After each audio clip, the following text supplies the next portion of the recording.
This episode contains coarse language. Listener discretion is advised. Coming up this week in work. Would you take the job if a recruiter ghosted you twice?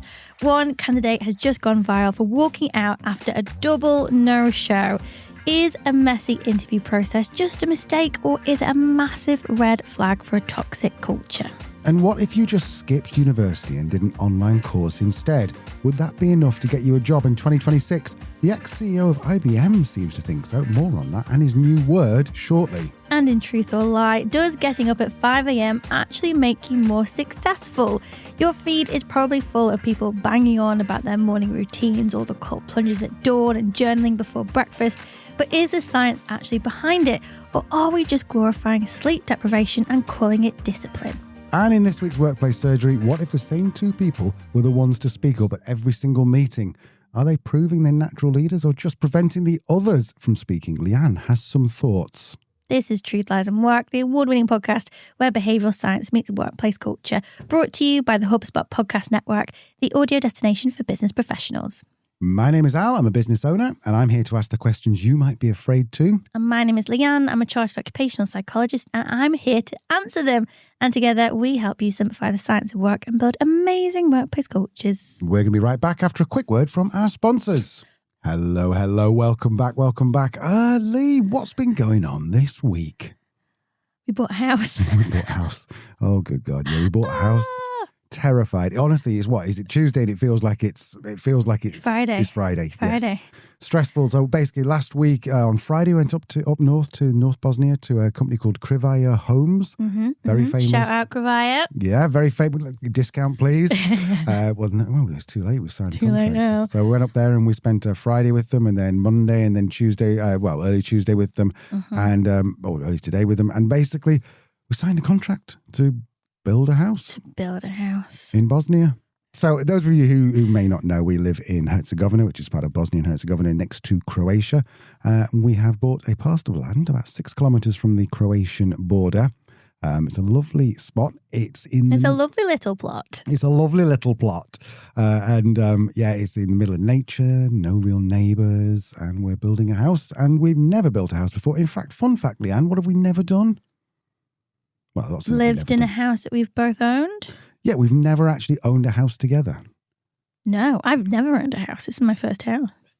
And this is I don't want to go into how many houses we've got, but we have a property company. 84.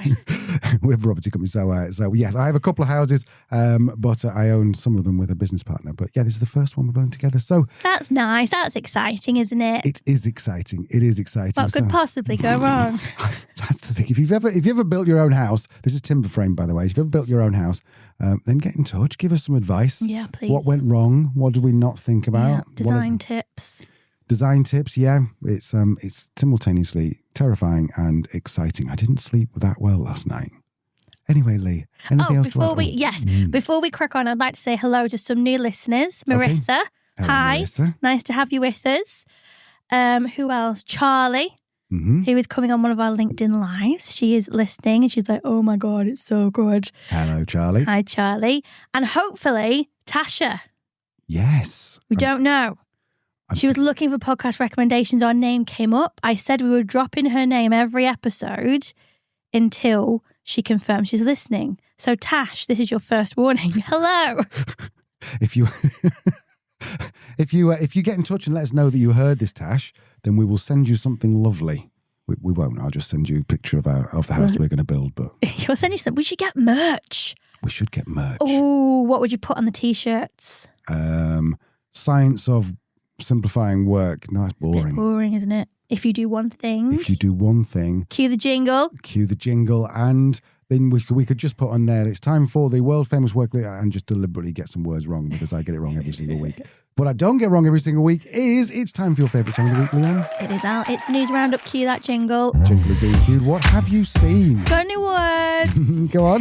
It's not really a new word, but there's some new research behind this word, and this is why I put in my little disclaimer at the beginning. My word is corporate bullshit.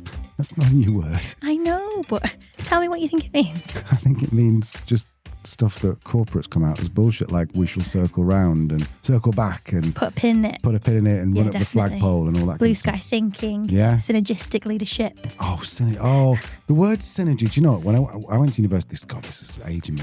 When I went to university, 1732. I went on a horse and cart. and I did 2 years of 1 year of a course in management, and they just kept the word synergy. God, if we had a drinking game with the word synergy, I think even within the first 10 minutes, I would have been just really drunk because it was such. Anyway, I'm sorry. Yeah.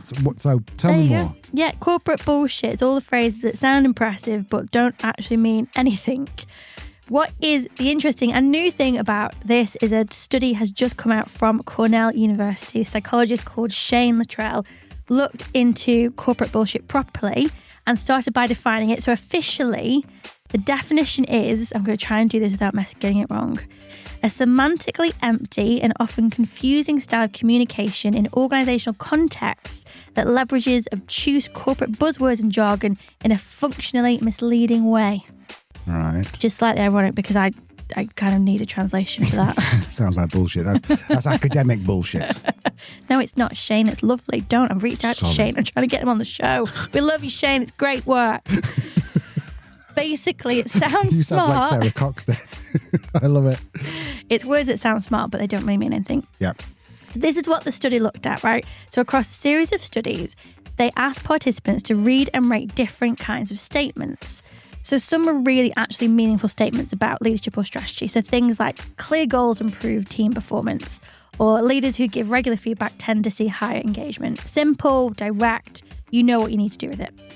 Others were what they call pseudo-profound statements. So things that are grammatically correct and sound good but don't mean anything.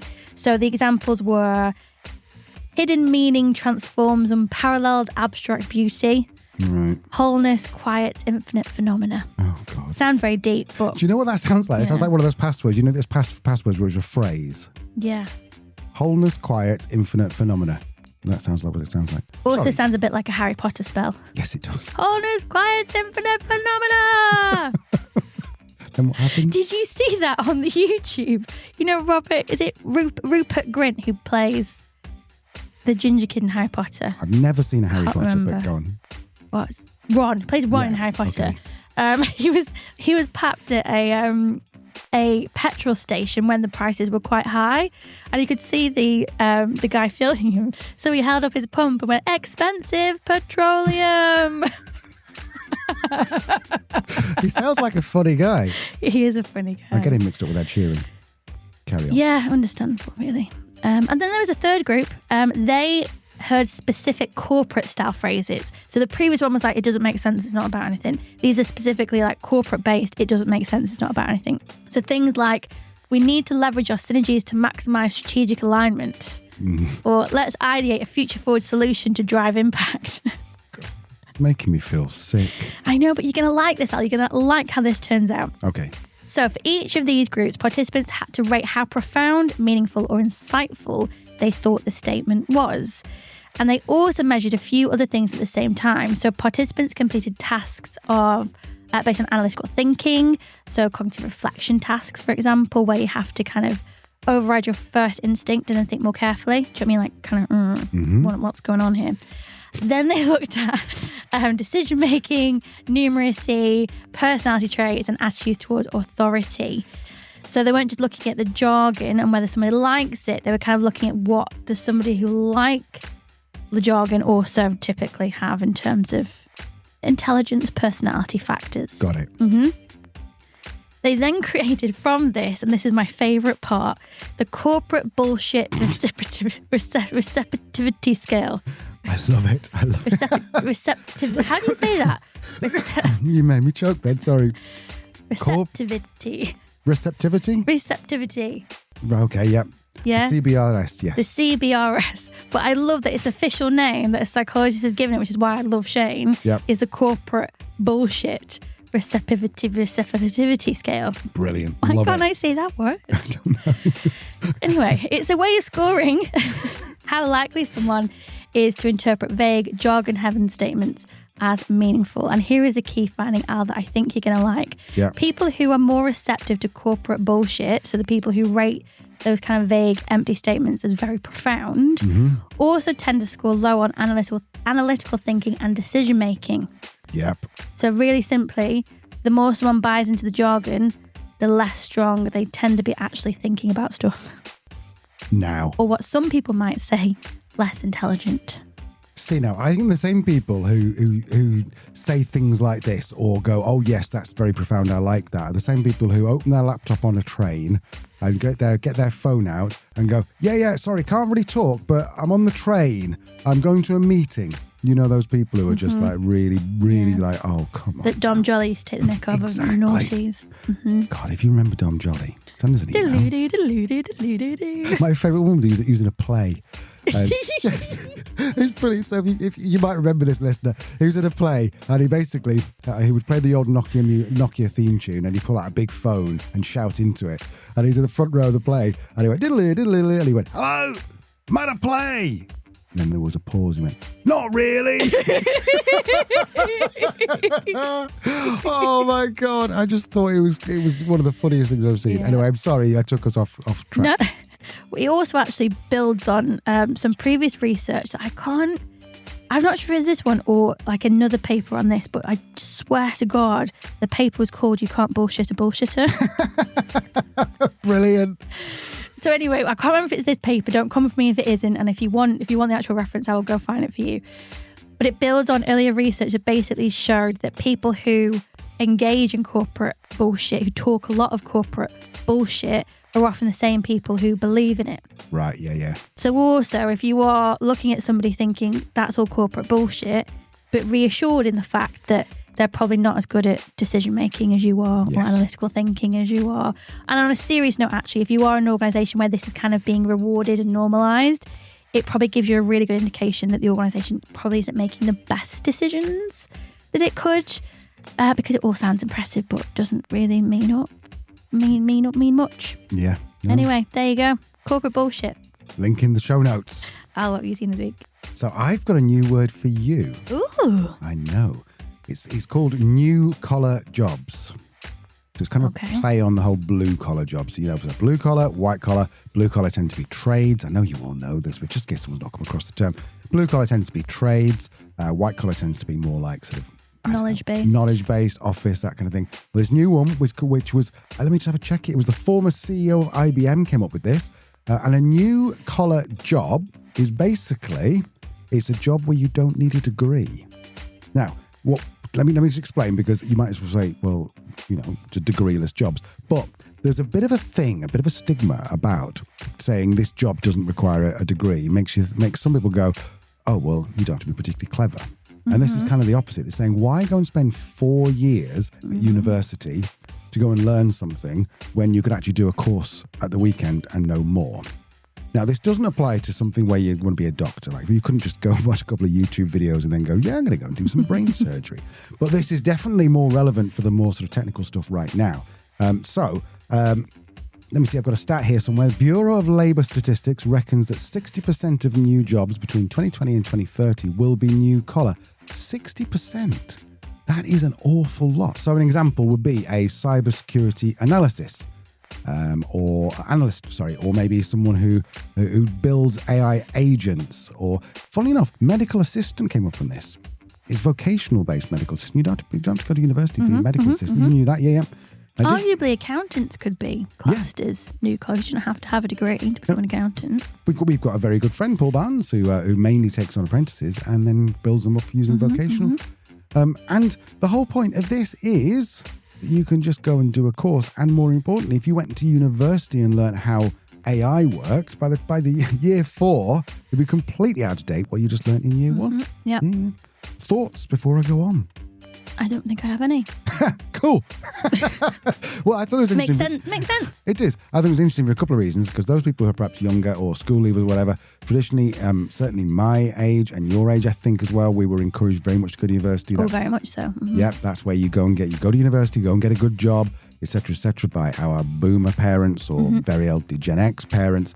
Whereas now we're just saying you don't have to do that. You can just do a weekend course. Now, I do keep saying weekend course. But the other thing is, if you're changing careers at like 40, for example, you're going to change careers. You don't have to go back to university or school, as they say in America. So case in point, Anthropic, which is the company behind Claude, has an entire library of free courses on SkillJar, which is like an online course place, where it's completely free. There's no fees, there's no tuition. You can sit there and it's just your time. So theoretically, you could go from knowing nothing about AI to being pretty much a specialist level if you did a week, like 2 or 3 hours a night for a week. So there you go. I think that's personally, I think that's a great idea, because going to university, you're going to probably these days be, hundreds of... Lots of debt. Yeah, lots of debt. And there you go. My only thing would be that uni isn't just about teaching you something, is it? It's teaching you how, at least my degree was, it was teaching how to think, how to analyse things, how to criticise things, how to question things, how to research things. Independent learning was very much a part of that as well. So I think there's more to it than just coming out of university with a piece of paper that says you've got a degree. And even if that specific knowledge you learn becomes outdated, which it inevitably will no matter what you do. You know, a doctor's medical degree now is going to look very different than it did 15 years ago, 20 years ago. So I don't know. I think there's still value in university, but I think it is very expensive. And if there's a better route to go down to get the qualification or knowledge you need to get the job that you want, then it's probably a better idea, isn't it? Yeah. I suppose also, if you're university, you learn how to live independently as well. If you live away from home, which is probably quite... And you also learn socially how to deal with people, because you'd meet a lot more people. Who are much more diverse than your regular normal circle, depending on where you grew up. Yes, exactly. And from different parts of the country, you learn about accents, you learn about... Southerners. What else have you seen this week? Oh, by the way, link in the show notes. Obviously, this was in... let me just double check on my notes. Where was this? This was in Work Human, but also... I did also see it in everygirl.com or something. It was for every What are you doing on everygirl.com? Is that right? I don't know. I've never heard of it. Just wondering what you were doing there. I don't keep up my feed and I'm like, oh, okay, what's this? Interesting. Carry on. Nice. What else have you seen? Would you take the job if the recruiter ghosted you twice? No. Well, no, hang on. So just explain what you mean by ghosting, just in case anyone doesn't know what I must admit, this was the headline of the article, which I can't remember where I saw it actually. Where did I see it? It was somewhere. Was it this one? I don't know. I'll leave a link. Can't remember. On the internet. It was on the internet. And this was the headline. And when I read into it, it's like, this isn't actually ghosting, because ghosting means like you'll never hear from this person ever again. Right. I think it was really just bad manners. They were late. So this was basically picked up from a thread on Reddit. A job candidate had been what's this? Where am I going? Al, help. So you saw it on Reddit and we're talking about... Yes, so a job candidate... He ended an interview early when a recruiter missed their first meeting entirely and then turned up late to the rescheduled one. Oh, that would annoy me. Yeah, that would really annoy me as well. It was shared on Reddit. It came from a senior tech and product professional who had applied for a role and after about a month was invited to interview. That's bad. That's like red flag 1. They agreed a time for a call. The next day, the recruiter didn't show up. Oh. The candidate waited 17 minutes and then followed up. I would have followed up after 10, probably. The recruiter replied around 20 minutes after that, apologising and saying they thought the meeting was on a different day. So the candidate was like, frustrating, but I'll push it off and we'll agree to be scheduled. Second call, the recruiter was late again. Oh. At that point, the candidate decided to end the process entirely, saying the experience pointed to deeper issues about how the company operated. The reaction on Reddit was actually pretty unanimous. They backed the candidate. They also thought this was not cool, stating brilliantly that interviews aren't just about assessing candidates. They're one of the clearest signals of how the organisation actually works. It was all a bit messy in that first interaction. You know, you might assume it's one-off. If you get a messy second interaction, then that's a trend, isn't it? Anyway, our thoughts. Someone once said to me, But if you're, I know it's a famous thing, but if you're on time, you're late or something like that. And I'm a huge believer of that. And you know what? If you're ever going to be interviewed by us, if you ever want me to be in a really good mood with you, then be there like as soon as I log in 5 minutes early. If you're already there, then I'm already like, wow, that's amazing. Because I think it's just, I mean, what we don't know about the recruiters is potentially the recruiter might have been having a bad week. The recruiter this might have only happened once, and the recruiter's mortified it's happened, well, not once, twice, but to the same person. But yeah, it does seem, put those three things together, not replying for about 20 days, you say, and then the first one not turning up, the second one being late, I'd be like, no, I'm totally with the candidate. That's no good. I don't know, in this economy, perhaps people don't have the freedom or the luxury to be able to go, well, I won't bother then, thank you very much. But yeah, I definitely wouldn't feel very good about it. Yeah, like you say, we've all done it. I did it this week to Jane. I was meant to have a catch up with Jane, and but we were driving. I was like, "Oh, Mum, I'm so sorry. I meant to reschedule this. Didn't blah blah blah." She was very understanding, but it happens, and I feel bad when it does, and I equally find it frustrating when it's done to me. It is, it's about respecting people's time, isn't it? And I hate for anyone to think that I don't respect their time. The thing is, this points to something that is actually really important in psychology research, and it's a candidate experience, and it's something that the British Psychological Society will have like pages and pages of guidelines on in terms of how candidates should be treated as they move through a recruitment process. And it's not something I really hear anyone talk about that much, including Oxyx. But it is these things like it should be a clear and easy process. Communication should be very transparent and very accurate. Interviews should be very respectfully dealt with. Things should be personalised. Speed is important in terms of the space between application and feedback, or application interview, and then interview and finding out what the outcome is. It all kind of prevents the best talent from seeing the red flags, disengaging from the process and going to one of your competitors. So this isn't something you've thought about as a business owner. You really, really should. And it's not really that hard. It's basic stuff that probably just starts with kind of a review of your current recruitment journey. And often the simplest thing is having one person who's like project managing it. It's like why aren't people project managing their recruitment process? And you need one person to kind of lead that through. Anyway, Al's yawning at me, so should we move on? I'm sorry, I'm not. It's just, like you said, it feels like we've done 7 days work in 7 hours today. If you are a business owner, then you already probably know how you onboard a client and how you sell to a customer, or just treat your employees the same way. They're internal customers, and and if you think, God, they should be pleased and grateful they've got a job with me in the first place. Well, what are you listening to us for? Yeah. Sounds like we're for you. Yeah, we're not for you. Tell you what might be for you, though, listener, is Truth or Lie, which is coming up just after the break. And we're going to be talking about morning people and all those. We've already done a profanity warning, haven't we? Yes. All those wankers who put their faces in sparkling water and then post it on Instagram. So we will see you in a few seconds. Welcome back. This is Truth or Lie. As you know, the part of the show where we take a popular idea and I ask Leanne, does the evidence actually back this up? Now, if you've been anywhere near the internet recently, you may have come across a guy called Ashton Hall. He is, what we've got here is a 29-year-old fitness influencer who went viral this year for his morning routine. You've probably seen it. So he apparently wakes up at 3:50 in the morning. He works out. He goes for a swim. Then he rubs banana peels in his face. Then he dunks his head in a bowl of Saratoga sparkling water. The video got over, let me just check, 100 million views on TikTok and 700 million on X.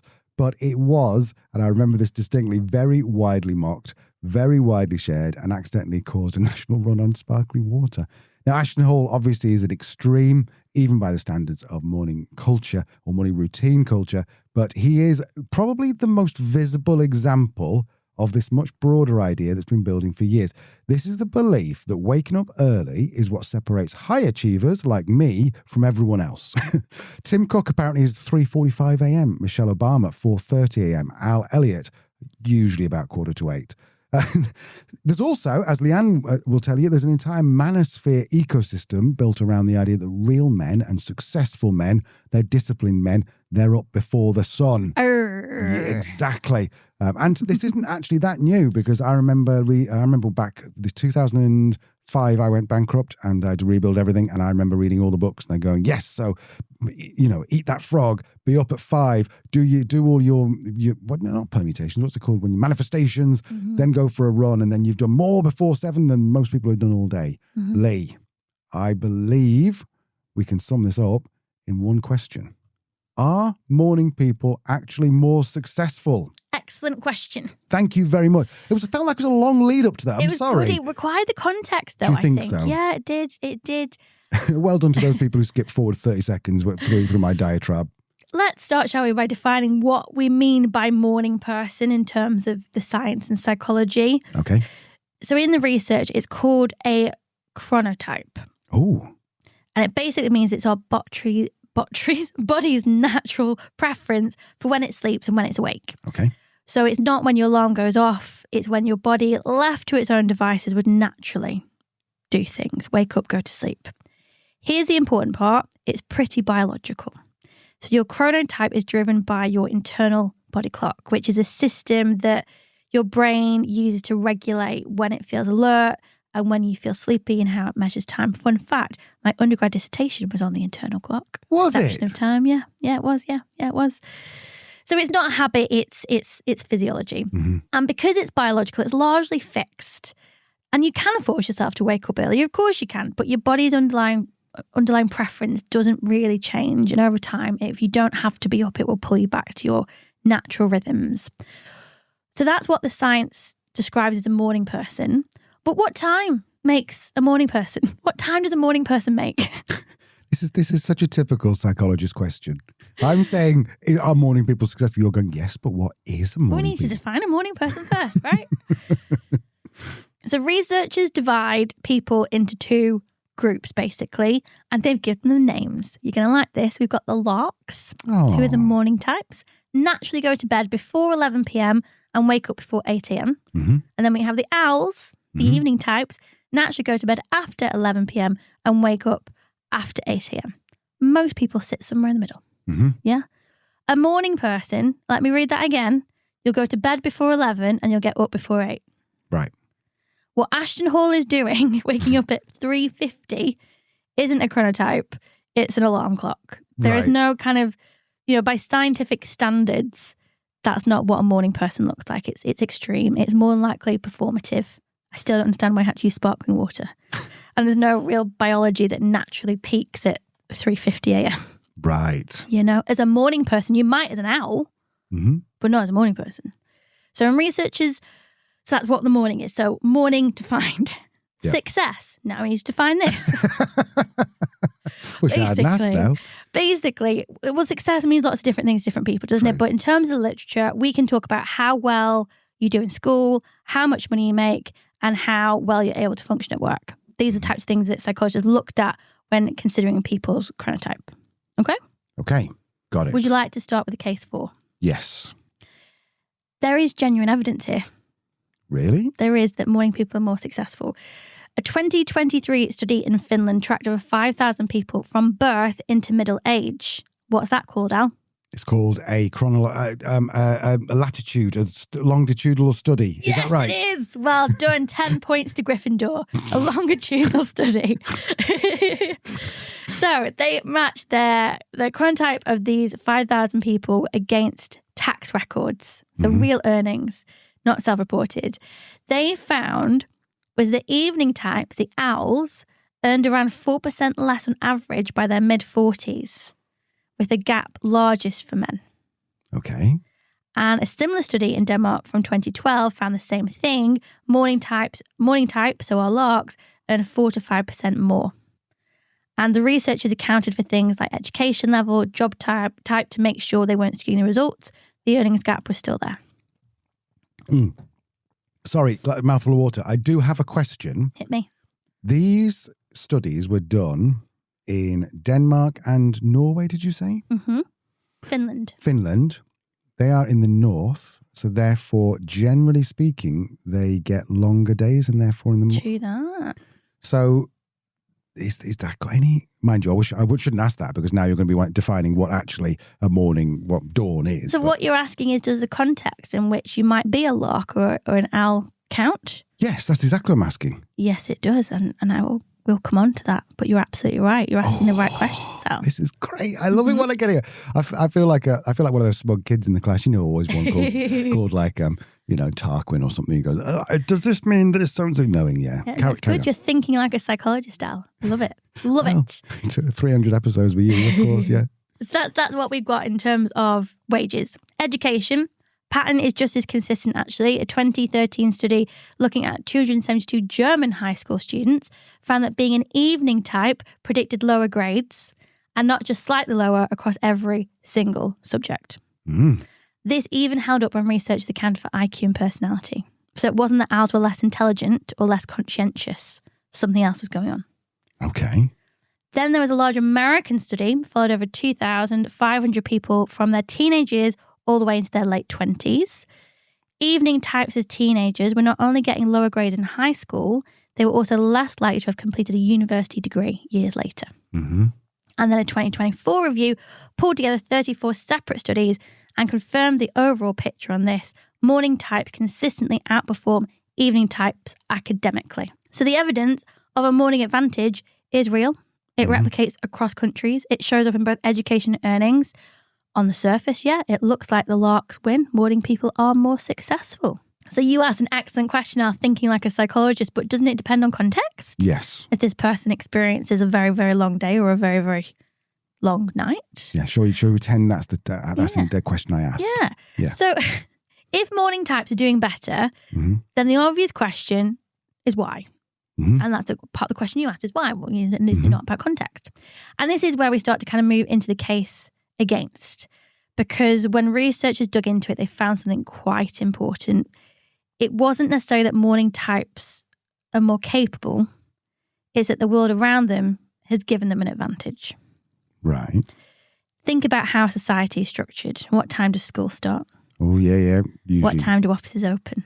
Yeah, early. Yeah. Working day roughly 9 to 5. Yeah.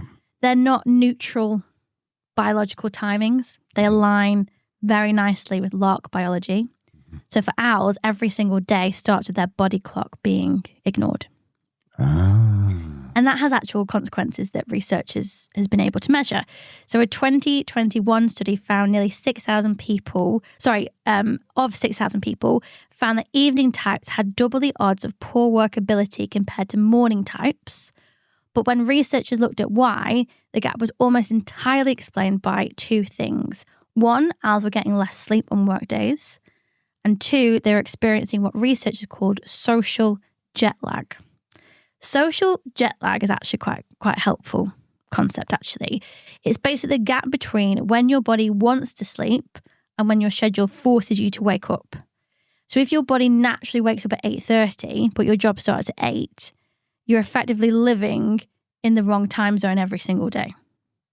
And over weeks and months, that's going to accumulate. So it's not necessarily it's about laziness. It's just a biological mismatch between what your body naturally does and what your schedule demands.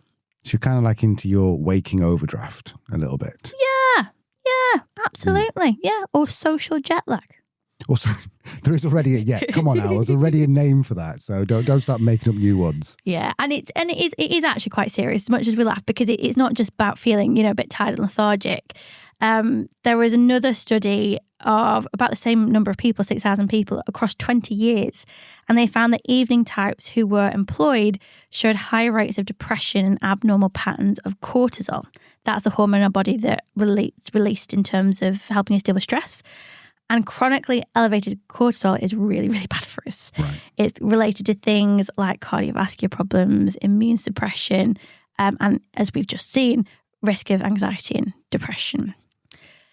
Then we have some findings that more directly challenge the whole premise. So that's kind of like, yeah, it's true, but it's context. It's not necessarily that morning people are more successful. It's that the world is built for morning people. There is also a study, a British study, of over 3,000 people, and it set out to test, I love British stories. They literally wanted to test the old proverb, early to bed, early to rise, makes a man healthy, wealthy, and wise. That's so English, isn't it? It's so English. So if morning types really are more successful, this should have been pretty easy to confirm.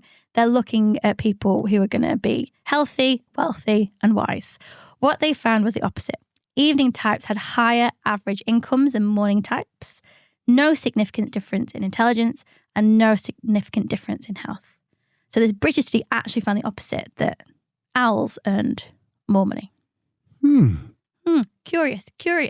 Then we have a 2014 study of university students that showed something that ties all of this together.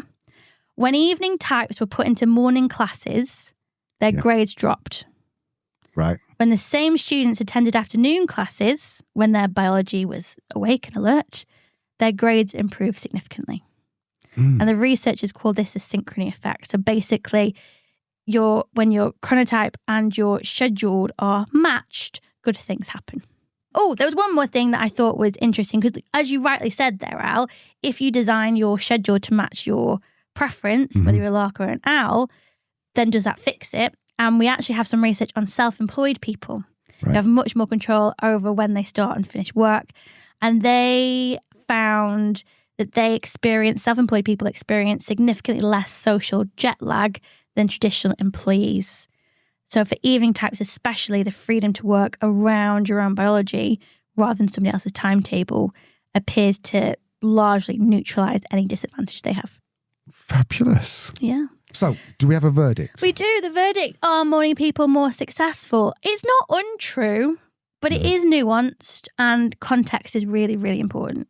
So yeah, morning types do show better average outcomes in education and earnings, and that's consistent across multiple countries and large data sets, but they're not winning because they're more driven or disciplined. They're winning because the system was built around them. And Aston Hall is just clickbait. just clickbait. And on a serious note, if you are an owl that's been feeling a bit behind, before the day's even started, the studies say the problem isn't you, it's a schedule. So there's anything you can do in terms of making your work more flexible or your timetable more flexible. I know it's really hard. In most cases, you can't. That would absolutely help. So in terms of truth or lie, it's true, but only in certain contexts. Cool. Okay. Thank you so much. If you have your own truth or lie, then get in touch. I'd love to put it to Leanne. Talking of putting things to Leanne. If you're a psychologist who wants to come on and present a truth or lie, we do have 2 psychologists booked in to do it as a guest little segment. So if you fancy it, if you've got a truth or lie that you want to chat about, obviously one we haven't done before, then drop me a message on the old LinkedIn and we'll get you booked in. Yeah, sounds good. Okay, so we're on to the world famous weekly workplace surgery where I put your questions to Leanne. We have 3 questions. Did you do it right? I think I did it right. Hey. I think I did it right. So first question, number 1, Leanne, it's about someone who's a high performer but a low impact on the team. Hi, Alan, Leanne. Thank you for including me. You didn't need to include me. I only read them out. I've got someone in my team who's a top performer on paper, delivers great work, clients love them, never misses deadlines, but a few team members have come to me saying they feel talked over, their ideas get taken, and it's starting to affect morale. One person is even thinking of leaving. There's no single big issue, this person writes, just a pattern that's hard to pin down. I've raised it once with them, but nothing's really changed, so I feel like I'm stuck. Leanne, how would I handle a high performer who's quietly damaging the team? Thoughts? A high performer who is quietly damaging the team is also known as a toxic superstar. And they are very well studied in the old psychology literature.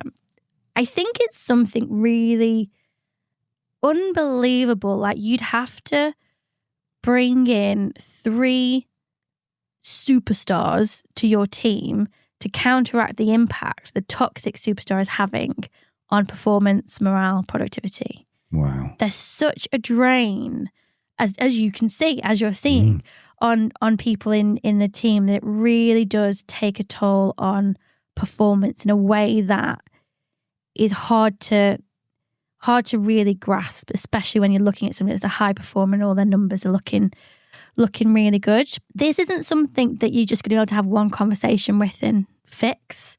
You're going to have to keep having this conversation with them. You're going to have to coach them essentially in terms of the impact their behavior is having. Like you say, it doesn't sound intentional. It might not be intentional. But as you know, our friend Dr. Enya says, lack of intention doesn't mean lack of impact. people are, are suffering here. So it's going to be these regular conversations, feedback loops, coaching in terms of when they do, handle something particularly well.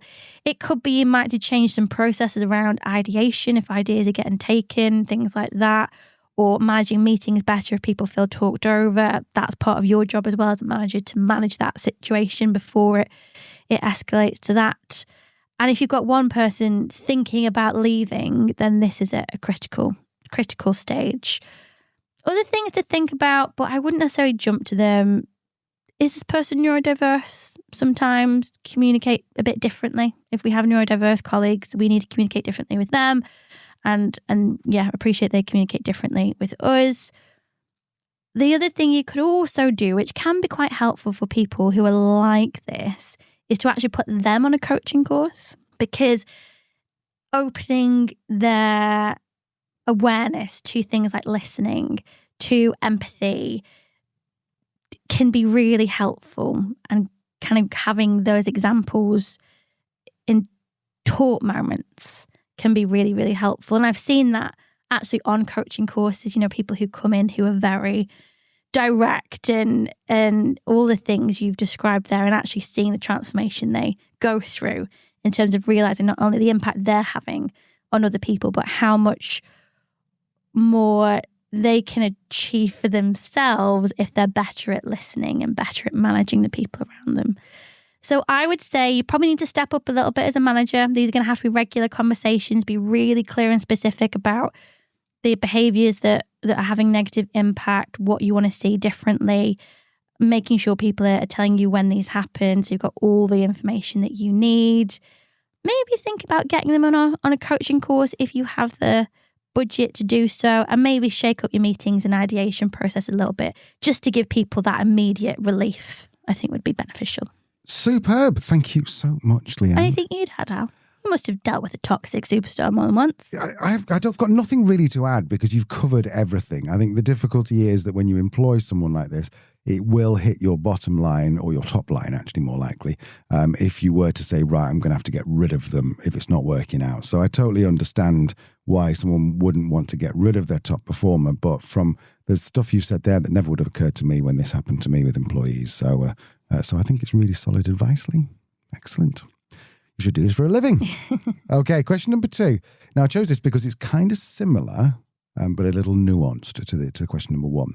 So this one is about same voices dominating every meeting and how you can fix it. So I run a team where almost every meeting, the same 1 or 2 people end up doing most of the talking, and everyone else stays quiet until asked. It's not a capability issue, because the rest of the team are more than able to contribute. I've tried things like round robins, calling on quieter people and sort of like calling them out, and tightening agendas. It helps a little bit, but often feels forced and a bit awkward. So, Lee, how would you encourage more balanced participation in meetings without making it feel unnatural or even overly managed? The simplest way of probably explaining this is the people that are speaking up are more than likely extrovert, and the people who aren't are more than likely introvert. And you're designing meetings currently in a way that supports extroverts. Right, yeah. So we need to think about how we can approach meetings in a way that includes everybody and how everybody thinks. And in terms of that, what's a really good way to think about this? I'm introverted. Al is more extroverted. Mm-hmm.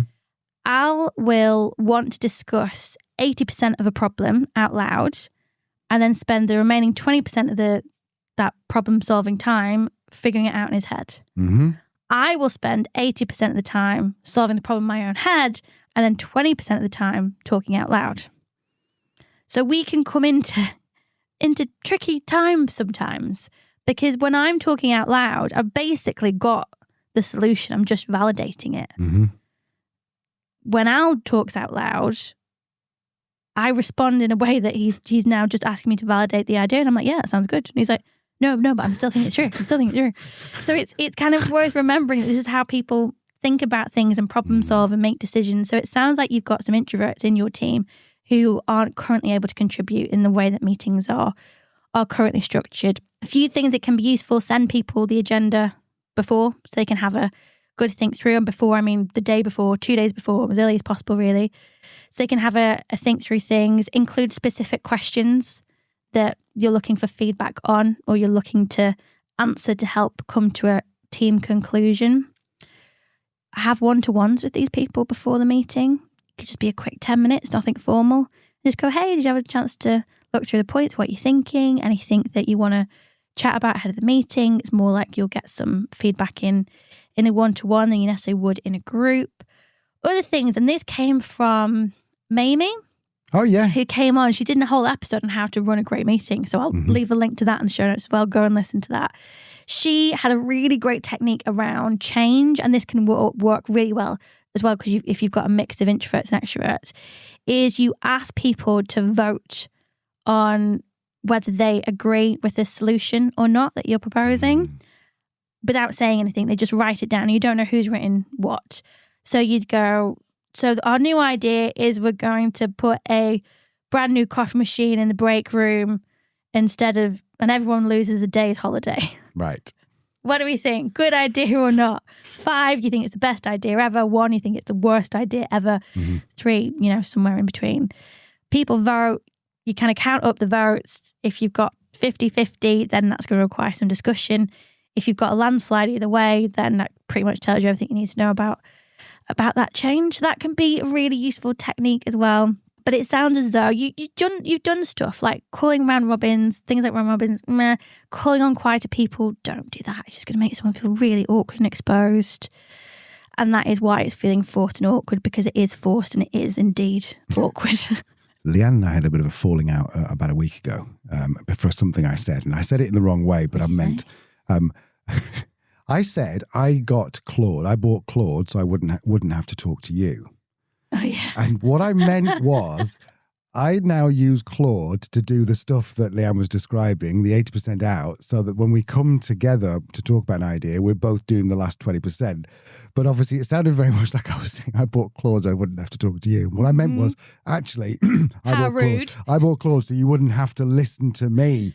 And it basically is a similar kind of idea. But yeah, so that didn't go well. So there's a top tip for an extrovert. Go and buy Claude and be very careful how you describe you using it. Okay, question number 3. How do you step up as a leader without dropping the day job? It's difficult to read that. My business has grown quickly and now I've got managers reporting into me. The problem is I still feel very hands-on and stuck in the day-to-day. Things like delegation, giving clear direction, handling performance issues all feel a bit clunky, even though I'm strong on the product side. I know I need to step up into more of a leadership role, but I'm not sure how to do that whilst running the business. Leanne, how do you make that shift from doing the work to leading others without everything slipping in the process? So I think there's three answers here. Yeah. And one of them's a bit tough love. One of them's a bit kind of psychological and one's more kind of operational. Mm-hmm. Tough love bit. How hands-on do you really need to be versus how hands-on do you want to be? Because you're the founder. You want to be in control. You want to be disruptive. You want to be that center of attention. It's what has been called in the past. I'm not saying you've got it. I'm just saying it's what it's been called in the past. Big toddler energy. You're not superhuman. You can't do everything. And it's really a case at this time thinking that you might be one person doing multiple jobs really averagely because you've had to while you've been building your business, and good for you. You've hustled and you've made it happen. But you now might be at the point where you need to let someone else do one job brilliantly and just let it go. So that's kind of the tough love aspect of it. In terms of the more psychology aspect of it, letting go is also going to be really hard because this is an ending. This is the end of an era. Your era is like a scrappy startup having to do everything yourself. You're grieving that version of that entrepreneur that you were when, you had to do all of that. And that's completely normal. It's going to be really, really hard. But your goal isn't to be irreplaceable. It's to build something that runs brilliantly, but with you in the right role, not doing everything. So you need to really grieve this. Close it as an end of a chapter in the history of your business, the story of your business. And the really practical answer, and it's really boring, do a job analysis. Do a job analysis, map out what needs doing, what skills matter to do it, what skills matter for your business, what you can do better than other people, what you need somebody else to take off your time to make sure you're adding the most value to your business. Get those competencies nailed down. then use, go down your mixed methods of assessment to find out who's the best person is. That could be people you've already got in your business. It could be people you need to recruit in or contract. But basically, you need to figure out if you need to step up into a leadership position, exactly what roles need to happen in the business that you will no longer be doing. And one thing we've talked about before, did we talk about on the podcast or were we just talking about between ourselves, Al? The idea of going dark. Yes, we're talking about ourselves. That's part of Foundation, the new product we're coming with. Oh, I shouldn't have said that. That's top secret. Part of something. I might edit that out. We were saying about how we'd like if we were working with a founder who really wanted to get into this, our advice would be go dark, take a week off, be uncontactable. Even emergency, you're not around to any of your people, because what breaks when you're not there will show you the things you need to prioritize to make things easier. And if nothing breaks, it's you. Yeah, it was you blocking the progress. It was you making it feel too hard. I have a feeling that most business owners with that type of team, I don't know, 15 plus ish. 15, yeah. Yeah, I think they could go off for a week and absolutely nothing would happen. Yeah. I think it'd be fine.